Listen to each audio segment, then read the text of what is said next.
Okay, here we are starting. The black-clad knight cursed violently as the arrow ripped his gauntlet from his grasp and thudded, carrying the glove with it, into a heavy oak beam.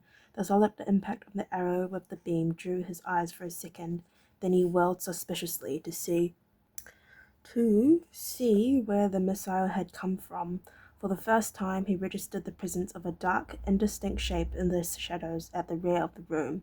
Then, as Holt moved from behind the table and out into the light, he also registered the longbow, with the second arrow knocked ready to the string. The archer hadn't bothered to draw the bow, but that the Apprentice had just seen an example of his skill.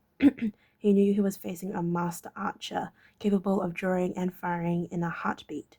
He stood very still now, controlling his rage with difficulty. He knew his life might well depend on his ability to do so. Unfortunately for the dictates of chivalry, Holt said, Sir Horace, Knight of the Order of the Oak Leaf, is indisposed with an injury to his left hand. He will therefore be unable to reply to the kind invitation you were about to issue.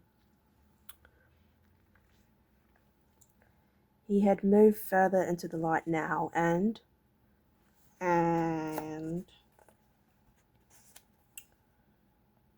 grim. This was the face of an experienced campaigner. Nope. And the pirates could make out his face more clearly. Bearded and grim, this was the face of an experienced campaigner.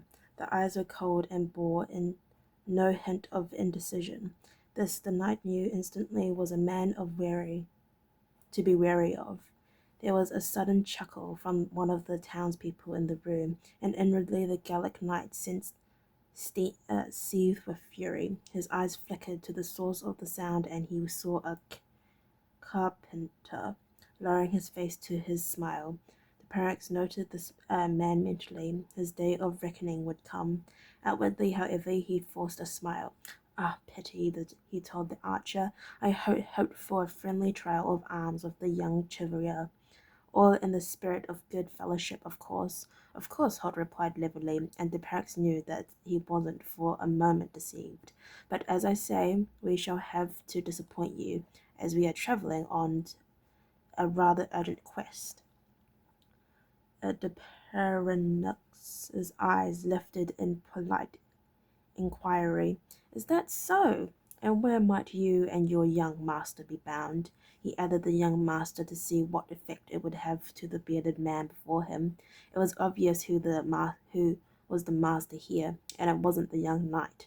He'd hoped that he might sting the other man's pride and possibly goad him to a mistake. The hope, however, was short-lived.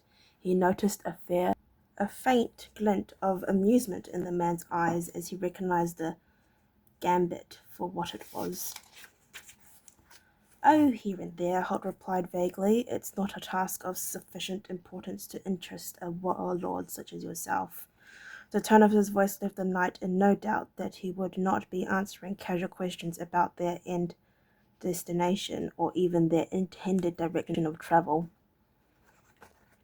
Sir Horace, he added, aware that the boy was still within arm's reach of the Black Knight. Why don't you sit yourself down over there and rest your injured arm? Horace glanced at him, then understanding dawned on, and he moved away from the knight, taking a seat by the edge of the fire. There was absolute silence in the room now. The townspeople's gazes gazed at the two men confronting each other, wondering where this impasse was going to end. Only two people in the room, Holt and de Pirax, knew that the knight was trying to gauge his chances of drawing his sword and cutting down the archer before he could fire. As de Pirax hesitated, he met the unwavering gaze of the ranger. I really wouldn't, said Holt mildly. The Black Knight read the message in his eyes and knew that, fast as he might be, the other man's reply would be faster. He inclined his head slightly in recognition of the fact. This was not the time. He forced a smile onto his face and made a mocking bow in Horace's direction. Perhaps another day, Sir Horace, he said lightly. I would look look forward to a friendly trial of arms with you when you are recovered. This time, he noticed the boy glanced quickly at the older companion before replying. Perhaps another day, he agreed. Embracing the room with a thin smile, the parrot turned on his heel and walked to the other door. He paused there a moment, his eyes seeking Holt's once more. The smile faded, and the message he sent was clear. Next time, my friend, next time. The door closed behind him, and a collective sigh of relief went round the room. Instantly, a babble of conversation broke out among those present. The musicians, sensing that their moment was over for the night, packed away their instruments and gratefully accepted the drinks from the serving girl. Horace moved to the beam where Holt's arrow had pinned the knight's gauntlet.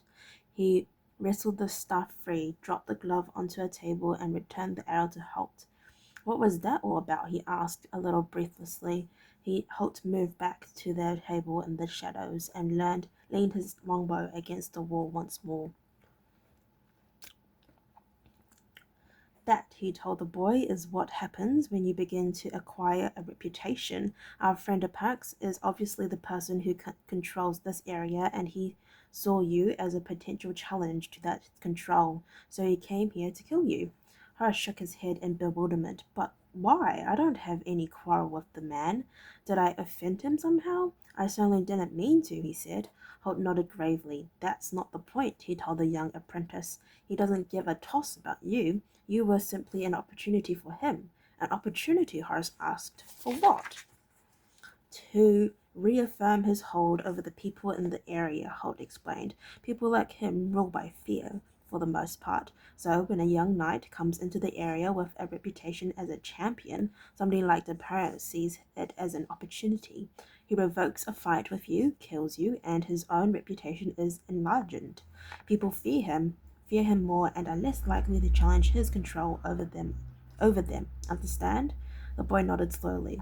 It's not the way it should be, he said, a disappointed tone in his voice. It's not the way chivalry was intended to be. In this part of the world, Holt told him, it's the way it is. Okay, thank you for listening to read chapter 22. If you'd like to listen to me read chapter 23, then please stay tuned, and I'll see you next time. Bye-bye.